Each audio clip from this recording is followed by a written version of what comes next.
ನಮಸ್ಕಾರ, ಇದು ನಮ್ಮ ರಣಬೇರಿ ನ್ಯೂಸ್. ಮಂಡ್ಯ ಸರ್ಕಾರಿ ಮಹಿಳಾ ಕಾಲೇಜು ಆವರಣದಲ್ಲಿ ಒಂದು ದಿನದ ದೈಹಿಕ ಸಾಮರ್ಥ್ಯ ಮತ್ತು ಕ್ರೀಡಾ ತರಬೇತಿ ಕಾರ್ಯಾಗಾರವನ್ನು ಹಮ್ಮಿಕೊಳ್ಳಲಾಗಿತ್ತು. ಇತಿಹಾಸವನ್ನೇ ಸೃಷ್ಟಿ ಮಾಡುವ ಹೆಜ್ಜೆಯಾಗಿರಬಹುದು. ಗಣ್ಯರೆಲ್ಲರನ್ನು ವೇದಿಕೆಯನ್ನು ಅಲಂಕರಿಸಬೇಕೆಂದು ಕೇಳಿಕೊಳ್ಳುತ್ತೇನೆ.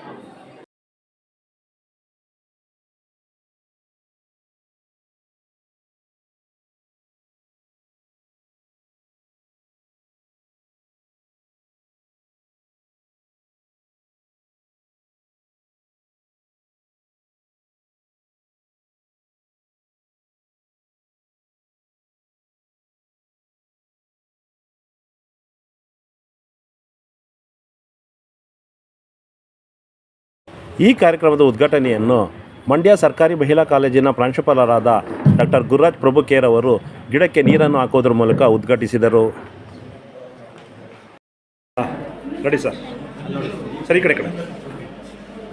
ಕಾರ್ಯಾಗಾರವನ್ನು ಕುರಿತು ಮಾತನಾಡಿದ ರೂಸಾ ಸಂಯೋಜಕರಾದ ಡಾಕ್ಟರ್ ಮಂಗಳಮ್ಮರವರು ಕಾರ್ಯಾಗಾರದ ಬಗ್ಗೆ ಸಾವಿರವಾಗಿ ತಿಳಿಸಿದರು. ನಮಗೆ ರಾಜ್ಯ ಸರ್ಕಾರಕ್ಕೆ ಫಂಡ್ಸ್ ಅನ್ನ ರಿಲೀಸ್ ಮಾಡಿದ್ದಾರೆ. ರಾಜ್ಯ ಸರ್ಕಾರದಿಂದ ಕೇವಲ ಕರ್ನಾಟಕದಲ್ಲಿ ಒಂದು 4 ಕಾಲೇಜುಗಳಿಗೆ ಈ ತರ ರೂಸಾ ಅಂಡರ್ ಅಲ್ಲಿ ಕಾರ್ಯಕ್ರಮಗಳನ್ನ ಹಮ್ಮಿಕೊಳ್ಬೇಕು ಅಂತ, ಅಂದ್ರೆ ಕಟ್ಟಡಗಳನ್ನ ಕಟ್ಟುವಂಥದ್ದು ಇರ್ಬೋದು ಅಥವಾ ಮೃದು ಸಾಫ್ಟ್ ಕಾಂಪೊನೆಂಟ್ ಅನ್ನುವಂಥ ಕಾರ್ಯಕ್ರಮಗಳು ಅಂತದ್ದನ್ನೆಲ್ಲ ಕಾರ್ಯಕ್ರಮ. ಈಗ ನಮಗೆ ರೂಸಾ 2.0 ಅನ್ನುವಂಥದ್ರಲ್ಲಿ ಸಾಫ್ಟ್ ಕಾಂಪೊನೆಂಟ್ ಅಂತ ಹೇಳಿ ಒಂದು ಕಾರ್ಯಕ್ರಮವನ್ನು ಕೊಟ್ಟಿದ್ದಾರೆ. ಅದರಲ್ಲಿ ಅಂದ್ರೆ ನಿಮಗೆ ಈ ತರದ ಸ್ಕಿಲ್ ಕೌಶಲ್ಯಗಳನ್ನ ಕಲಿಸುವಂಥದ್ದು, ನಿಮಗೆ ಏನೇನೆಲ್ಲ ವರ್ಕ್ಶಾಪ್ಗಳನ್ನ ಇರ್ಬೋದು, ನಿಮ್ಮ ಸಬ್ಜೆಕ್ಟ್ ರಿಲೇಟೆಡ್ ಟು ಫೀಲ್ಡ್ ಟ್ರಿಪ್ಗಳನ್ನ ನಿಮಗೆ ಈಗಾಗಲೇ ಗೊತ್ತಿದೆ, ಎಲ್ಲ ಡಿಪಾರ್ಟ್ಮೆಂಟ್ಗಳಿಂದ ಕೂಡ ಫೀಲ್ಡ್ ಟ್ರಿಪ್ಗಳು ಹೋಗಿದ್ದೀರಾ. ಹಾಗೆ ಪ್ರತಿಯೊಂದು ವಿಭಾಗದಿಂದಲೂ ನಿಮಗೆ ಹೈಯರ್ ಎಜುಕೇಷನ್ ಅನ್ನ ಎನ್ಹಾನ್ಸ್ ಮಾಡಲಿಕ್ಕೆ ಏನೇನು ಮಾಡ್ಬೋದು ಅಂತ ಕಾರ್ಯಕ್ರಮಗಳನ್ನ ಹಮ್ಮಿಕೊಳ್ತಾ ಇದ್ದೀವಿ. ಇದು ಯಾಕಂದ್ರೆ ಕೇವಲ ಕರ್ನಾಟಕದಲ್ಲಿ 4 ಕಾಲೇಜುಗಳಿಗೆ ಕೊಟ್ಟಿದ್ದಾರೆ, ಅದರಲ್ಲಿ ನಮ್ಮ ಕಾಲೇಜು ಒಂದು ಅನ್ನುವಂಥದ್ದು ನಮಗೆ ಹೆಮ್ಮೆಯ ವಿಚಾರ. ನಾವು ಅಂದ್ರೆ ಬರೀ ನಿಮಗೆ ಈ ಫೀಲ್ಡ್ ಟ್ರಿಪ್ ಕರ್ಕೊಂಡು ಹೋಗೋದು ಅಥವಾ ಈ ತರಬೇತಿಗಳನ್ನ ಕೊಡುವಂಥದ್ದು, ಕೌಶಲ್ಯಗಳನ್ನ ಹೆಚ್ಚೋದಷ್ಟೇ ಅಲ್ಲ, ನಿಮಗೆ ಉತ್ತಮ ಸೌಲಭ್ಯಗಳುಳ್ಳ ಲೈಬ್ರರಿಯನ್ನ ಕೊಡುವಂಥದ್ದು, ಸೈನ್ಸ್ ಡಿಪಾರ್ಟ್ಮೆಂಟ್ಗಳಲ್ಲಿ ಸೈನ್ಸ್ ಲ್ಯಾಬ್ಗಳನ್ನು ಮಾಡುವಂಥದ್ದು, ಹಾಗೆ ಲ್ಯಾಂಗ್ವೇಜ್ ಲ್ಯಾಬ್ಗಳನ್ನು ಮಾಡುವಂಥದ್ದು, ಬ್ರೈಲ್ ವಿದ್ಯಾರ್ಥಿಗಳಿಗೆ ಅವ್ರಿಗೆ ಬೇಕಾದಂಥ ಪರಿಕರಗಳನ್ನ ಅಂದ್ರೆ ಎಲ್ಲ ಆಯ್ತಲಿಂದ ಉನ್ನತ ಶಿಕ್ಷಣವನ್ನ ಉನ್ನತ ದರ್ಜೆಗೆ ಏರಿಸಬೇಕು. ಹಾಗೂ ಅದರಲ್ಲೂ ಕೆಲವೊಂದು ಅಟಾನಮಸ್ ಅಂದ್ರೆ ಸ್ವಾಯತ್ತ ಸಂಸ್ಥೆಗಳಿಗೆ ಈ ತರದ ಆಯ್ದ ಕಾಲೇಜುಗಳಿಗೆ ಈ ತರದ ಅವಕಾಶಗಳನ್ನ ಕೊಟ್ಟಿದ್ದಾರೆ. ಇದರಲ್ಲಿ ಎಲ್ಲ ಅಂದ್ರೆ ಇದು ಮಾಡೆಲ್ ಕಾಲೇಜುಗಳಾಗಬೇಕು ಅನ್ನೋಂಥದ್ದಂದ್ರೆ ಸರ್ಕಾರಿ ಕಾಲೇಜುಗಳಲ್ಲೂ ಸಹ ಒಂದು ಪ್ರೈವೇಟ್ ಕಾಲೇಜಲ್ಲಿ ಯಾವ್ಯಾವ ರೀತಿಯ ಸೌಲಭ್ಯಗಳಿರುತ್ತೆ ಅಥವಾ ಉನ್ನತ ಶಿಕ್ಷಣ ಅಂದ್ರೆ ಏನು, ಅದರ ರೂಪುರೇಷೆಗಳು ಹೇಗಿರಬೇಕು ಅನ್ನುವಂಥ ಮಾದರಿ ಕಾಲೇಜುಗಳು ಆಗಬೇಕು ಇಂಥ ಕಾಲೇಜುಗಳು ಅನ್ನುವಂಥ ದೃಷ್ಟಿಕೋನದಿಂದ ಈ ಕಾರ್ಯಕ್ರಮಗಳನ್ನ ಕೇವಲ ಒಂದು 4 ಕಾಲೇಜಲ್ಲಿ, ಅದರಲ್ಲೂ ಇಂಥ ಕಾರ್ಯಕ್ರಮಗಳನ್ನ ಯಶಸ್ವಿಯಾಗಿ ನಡೆಸ್ಕೊಂಡು ಬರ್ತಾ ಇರುವಂತ ಕಾಲೇಜುಗಳಲ್ಲಿ ನಮ್ಮ ಕಾಲೇಜು ಮುಂಚೂಣಿಯಲ್ಲಿದೆ ಅನ್ನುವಂಥದ್ದು ಹೆಮ್ಮೆಯ ವಿಷಯ. ದಯವಿಟ್ಟು ಜೋರಾಗಿ ಚಪ್ಪಾಳೆ ಹಾಕಿ. ನಮ್ಮ ಕಾಲೇಜಿನ ಪ್ರಾಂಶುಪಾಲರು ಹಾಗೂ ನಮ್ಮ ಕಾಲೇಜಿನ gazetted manager Ravi Kiran sir ಅವರು, ಅವರ ಪರಿಶ್ರಮ ಎಷ್ಟಿದೆ ಅಂದ್ರೆ ಹಗಲು ಇವತ್ತಿನ ಕಾರ್ಯಕ್ರಮ ಯಶಸ್ವಿಯಾಗಿದೆ ಅಂತ ಹಾರೈಸ್ತೀನಿ. ನಾನು ಕಾರ್ಯಕ್ರಮದ ಬಗ್ಗೆ ನಾನೇನು ಆಲ್ರೆಡಿ ತಡ ಆಗಿದೆ, ಜಾಸ್ತಿ ಹೇಳ್ಬೇಕಾದ ಅವಶ್ಯಕತೆ ಇಲ್ಲ. ಏನಂದ್ರೆ ಈ ಟ್ರೈನಿಂಗ್ ಅನ್ನ ನೀವು ಪಡ್ಕೊಳ್ಳೋದ್ರಿಂದ ಇದನ್ನ ಎಲ್ಲ ವಿದ್ಯಾರ್ಥಿಗಳಿಗೂ ಆಕ್ಚುಲಿ ಎಲ್ಲ ವಿದ್ಯಾರ್ಥಿಗಳಿಗೂ ಇದು ಬೇಕು. ಆದ್ರೆ ಕೆಲವೇ ಆಯ್ದ ವಿದ್ಯಾರ್ಥಿಗಳಿಗೆ ತರಬೇತಿಯನ್ನ ನಾವು ಕೊಡ್ತಾ ಇದ್ದೀವಿ. ಕ್ರೀಡೆ ಅನ್ನುವಂಥದ್ದು ನಮಗೆ ತುಂಬಾ ಅವಶ್ಯಕತೆ. ಅಂದ್ರೆ ನಮ್ಗೆ ಕ್ರೀಡೆ ಅಂತಂದ್ರೆ ಇನ್ನು ಸೋಲು ಗೆಲುವು ಅಷ್ಟೇ ಅಲ್ಲ, ಲೋಟೆ ಸರ್ ಹೇಳ್ದಂಗೆ. ಹಾಗೆ ನಮ್ಮ ದೈಹಿಕ ಸಾಮರ್ಥ್ಯವನ್ನ ಹೆಚ್ಚಿಸ್ಕೊಳ್ಳಿಕ್ಕೆ ವಿದ್ಯಾಭ್ಯಾಸವನ್ನ ಮಾಡುವಾಗ ನಿಮ್ಮ ಮೈಂಡ್ ಕಾನ್ಸಂಟ್ರೇಷನ್ ಬರಬೇಕು ಅಂದ್ರೆ ನೀವು ಎಷ್ಟೊತ್ತು ಓದ್ತಿರೋ ಅಷ್ಟೊತ್ತು ಮಧ್ಯದಲ್ಲಿ ಬ್ರೇಕ್ ತಗೊಂಡು ಸ್ವಲ್ಪ ಹೊತ್ತು ಏನಾದ್ರು ನೀವು ಕ್ರೀಡೆಯಲ್ಲಿ ಭಾಗವಹಿಸಿ ಮತ್ತೆ ಬಂದು ಕೂತ್ಕೊಂಡು ಓದೋದಕ್ಕೆ ಶುರು ಮಾಡಿದ್ರೆ ನಿಮ್ಮ ಒಂದು ಮನಸ್ಸು ಕೇಂದ್ರೀಕೃತವಾಗೋದಕ್ಕೆ ಕೂಡ ಈ ಕ್ರೀಡೆ ತುಂಬಾ ಸಹಾಯ ಮಾಡುತ್ತೆ.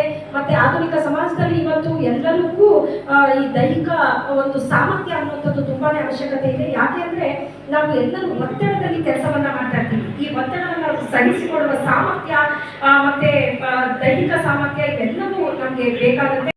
ಸಂಪನ್ಮೂಲ ವ್ಯಕ್ತಿಗಳು ನಿಮಗೆ ಮಾಹಿತಿಗಳನ್ನು ನೀಡ್ತಾರೆ. ನಂತರ ಮಕ್ಕಳಿಗೆ ಕ್ರೀಡಾ ಉಡುಪುಗಳನ್ನು ವಿತರಣೆ ಮಾಡಲಾಯಿತು.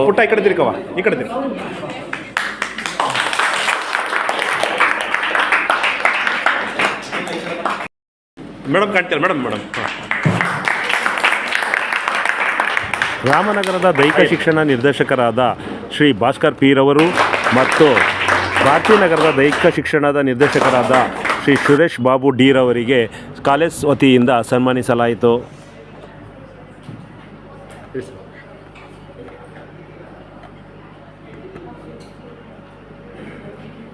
ನಂತರ ಮಾತನಾಡಿದ ಸರ್ಕಾರಿ ಮಹಿಳಾ ಕಾಲೇಜಿನ ಪ್ರಾಂಶುಪಾಲರಾದ ಡಾಕ್ಟರ್ ಗುರುರಾಜ್ ಪ್ರಭುಕೇರವರು ಕಾರ್ಯಾಗಾರ ಕುರಿತು ಮಾತನಾಡಿದರು.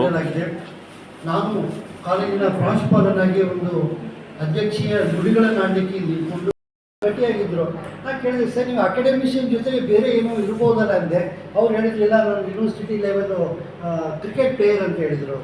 ಅಂದರೆ ಅವ್ರು ನೋಡಿದಾಗಲೇ ಗೊತ್ತಾಯ್ತು ನಮಗೆ ಅವ್ರ ಮೆಂಟಲ್ ಫಿಟ್ನೆಸ್ಸು ಮತ್ತು ಆ ಕೂತ್ಕೊಳ್ಳೋ ಸ್ಟೈಲು, ಬಾಡಿ ಸ್ಟ್ಯಾಚ್ಯೂರ್ ಅಂದರೆ ತುಂಬ ಸ್ಟಿಫಾಗಿ ಕೂತ್ಕೊಂಡಿರ್ತಾರೆ. ಸ್ಪೋರ್ಟ್ಸ್ ಪರ್ಸನ್ ಯಾವಾಗಲೂ ಬಾಡಿ ಲೂಸ್ ಬಿಟ್ಕೊಂಡು ಹೀಗೆ ಯಾರು ಕೂತ್ಕೊಳ್ಳೋದಿಲ್ಲ, ಸ್ಟಿಫಾಗಿರೋದು ಅದೆಲ್ಲ ಬರುತ್ತೆ. ಹಾಗಾಗಿ ಈ ಒಂದು ಸಂಪನ್ಮೂಲ ವ್ಯಕ್ತಿಗಳ ಆಗಿ ನಮ್ಮ ಭಾಸ್ಕರ್ ಪರವಾಗಿದೆ, ಅದನ್ನು ಬೇಗ ಮುಗಿಸ್ತಾ ಇದ್ದೀವಿ.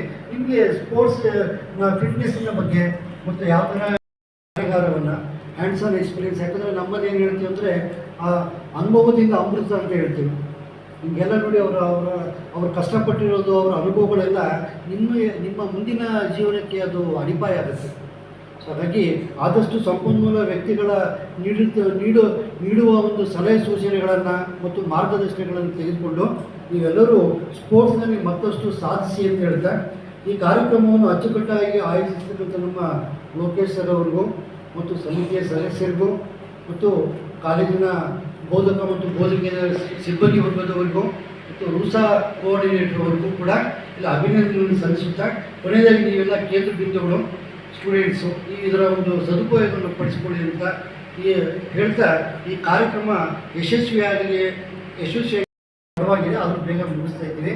ನಿಮಗೆ ಸ್ಪೋರ್ಟ್ಸ್ ಫಿಟ್ನೆಸ್ಸಿನ ಬಗ್ಗೆ ಮತ್ತು ಯಾವ ಥರ ಈ ಕಾರ್ಯಕ್ರಮದಲ್ಲಿ ಕಾಲೇಜಿನ ಪ್ರಾಂಶುಪಾಲರಾದ ಡಾಕ್ಟರ್ ಗುರುರಾಜ್ ಪ್ರಭುಕೇರವರು, ರೂಸಾ ಸಂಯೋಜಕರಾದ ಡಾಕ್ಟರ್ ಮಂಗಳಮ್ಮಯ್ಯರವರು, ಗೆಜೆಟೆಡ್ ಮ್ಯಾನೇಜರ್ ಆದ ರವಿಕಿರಣ್ ಕೆಪಿರವರು, ದೈಹಿಕ ಶಿಕ್ಷಣ ನಿರ್ದೇಶಕರಾದ ಲೋಕೇಶ್ ಕೆರವರು, ಭಾಸ್ಕರ್ ಪಿರವರು, ಸುರೇಶ್ ಬಾಬು ಡಿರವರು ಹಾಗೂ ಶಿಬಿರಾರ್ಥಿಗಳು ಮತ್ತು ಕಾಲೇಜ್ ವಿದ್ಯಾರ್ಥಿಗಳು ಈ ಸಂದರ್ಭದಲ್ಲಿ ಹಾಜರಿದ್ದರು.